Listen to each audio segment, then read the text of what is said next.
নমস্কার বন্ধুরা, আমি পলাশ বিশ্বাস আর আপনারা দেখছেন পলাশ বিশ্বাস ভিডিওস। আশা করি আপনারা প্রত্যেকে ভালো আছেন আর আপনাদের বাগানের গাছগুলিও ভীষণ ভালো আছে। বন্ধুরা, থাম্বনেল টাইটেল থেকে বুঝতেই পেরে গেছেন যে আজকে কোন বিষয় নিয়ে আমরা আলোচনা করব।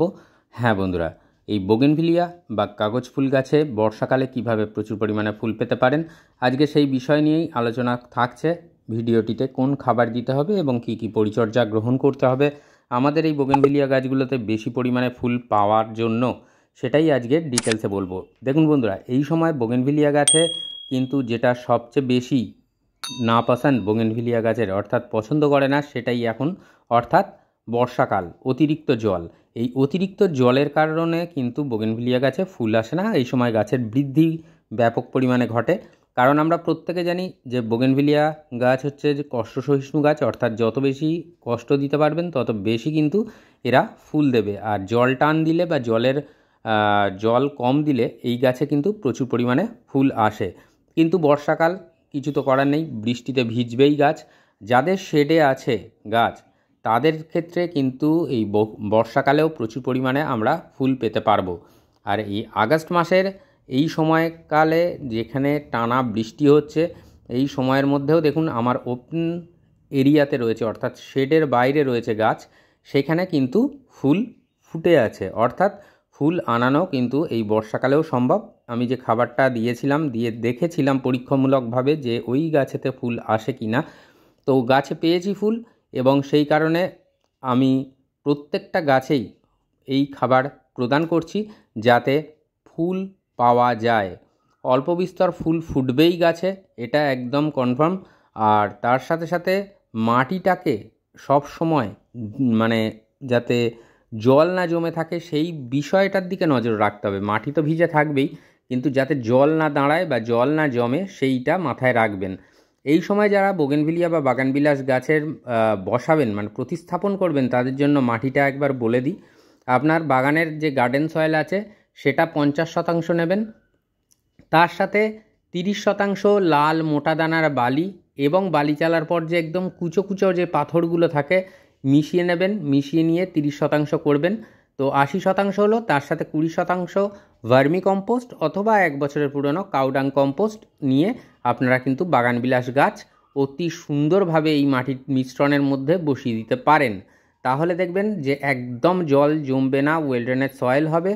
আর অবশ্যই মিডিয়াটা যখন দেবেন তার আগে টবের ড্রেনেজ হোলটা কিন্তু একটা ঢেউ খেলানো খোলামকুচি দিয়ে ঢাকা দিয়ে দিতে হবে, বা টব ভাঙা দিয়ে একটু ঢাকা দিয়ে দেবেন। তার উপরে একটা লাল মানে ওই যে বালি চালার পর যে পাথর বেরোয় সেই পাথর দিয়ে একটা বেড করবেন, তার উপরে বালির লেয়ার দেবেন, দিয়ে তারপরে যে মিক্সড মানে মাটিটা তৈরি করেছেন সেই মিক্সড মাটিটা আপনারা দিয়ে দেবেন, দিয়ে গাছ প্রতিস্থাপন করবেন।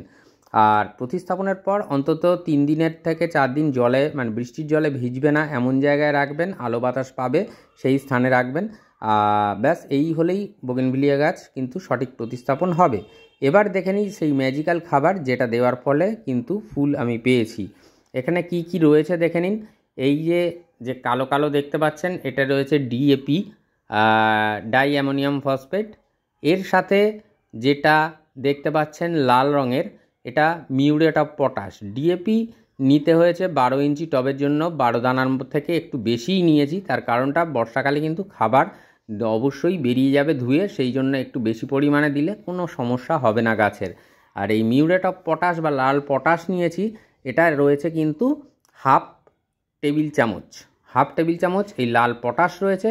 আর তার সাথে 1 টেবিল চামচ পরিমাণে রয়েছে সিঙ্গেল সুপার ফসফেট বা এসএসপি। বাংলাদেশি যারা বন্ধুরা আছেন তারা কিন্তু টিএসপি ব্যবহার করতে পারেন এই এসএসপির পরিবর্তে।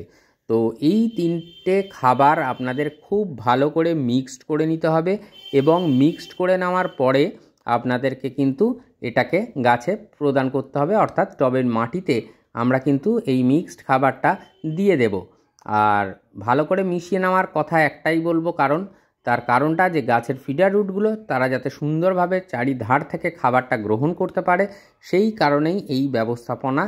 আর এই খাবার যদি আপনারা এইভাবে দিতে থাকেন তাহলে দেখবেন খুব ভালো রেজাল্ট কিন্তু আপনারা আপনাদের গাছ থেকে পাবেন, এই বোগেনভিলিয়া গাছ থেকে। কারণ বৃষ্টির জলে অবশ্যই কিছু খাবার থাকে, কিন্তু সব খাবার তো আর থাকে না। তাই বাইরে থেকে যারা টবে আমরা বাগান করি তাদের জন্য কিন্তু এই পরিচর্যাটা বোগেনভিলিয়া গাছে অবশ্যই করে করতে হবে এবং নিতে হবে এই পদক্ষেপ। তার কারণটা যাতে ভালোভাবে গাছ রেসপন্স করে, সেই জন্য এই খাবার দেওয়ার প্রক্রিয়া। টবের মাটি যদি ভিজে থাকে তাহলে খোঁচানোর কোনো দরকার নেই। যেদিন বৃষ্টি বিরতি পাবেন সেই দিন একটু হালকা খুঁচিয়ে দেবেন, তাহলে বায়ু চলাচল টবের মাটিতে সঠিক পরিমাণে হবে। আর এই দেখুন, এইভাবে কিন্তু টবের মিডিয়ার মধ্যে আমরা খাবারটা দিয়ে দেবো। মাটি খোঁচাবো না, যেহেতু মাটি ভিজে আছে হালকা, তো সেই কারণে কিন্তু এইভাবেই খাবার দিতে হবে। এবং দেওয়ার পরে সুন্দরভাবে টবের মাটির চারিধারে খাবারটাকে আমরা দিয়ে দেব এবং খুব অল্প পরিমাণে আমরা জল দেব, যাতে মাটির সাথে খাবারটা সুন্দরভাবে মিশে যেতে পারে বা মিশতে পারে। তো এই খাবারটা আমাদের বোগেনভিলিয়া গাছে দিতে হবে 10 দিনের ব্যবধানে। আমরা 10 দিনের ব্যবধানে দেবো, 3 বার দেব। আর তাতেই দেখবেন খুব ভালো রেজাল্ট পাবেন। আর যাদের গাছ শেডে রয়েছে, বৃষ্টির জল পায় না, তারা কিন্তু 15 দিনের ব্যবধানে এই খাবারটা টবের মিডিয়াতে দেবেন। যে পরিমাণ দেখালাম, যেভাবে দেখালাম, এইভাবে যদি আপনারা কেয়ার করেন, বর্ষাকালেও যাদের গাছে ফুল আসছে না বোগেনভিলিয়া গাছে, তাদের গাছেও কিন্তু সুন্দরভাবে ফুল চলে আসবে। হ্যাঁ, হয়তো যে গরমকাল বা শীতকালের মতন সেই পরিমাণে ফুল পাবেন না, কিন্তু যে মানে ফুল আসবে, একেবারে গাছ ফুলবিহীন গাছ কিন্তু থাকবে না। আর অবশ্যই ফাঙ্গিসাইডের একটা প্রলেপ আপনারা চাইলে যাদের ওপেন এরিয়াতে রয়েছে লাগিয়ে দিতে পারেন গাছের গোড়ায়। এবং ফাঙ্গিসাইড কিন্তু টবের মিডিয়াতে কিছুটা দিতে হবে এই বোগেনভিলিয়া গাছের। তো এইভাবে যদি কেয়ার করতে থাকেন, আশা করি বোগেনভিলিয়া গাছ অবশ্যই রেসপন্স করবে এবং প্রচুর পরিমাণে ফুল কিন্তু আপনারা পেয়ে যাবেন এই বর্ষাকালের মধ্যেও।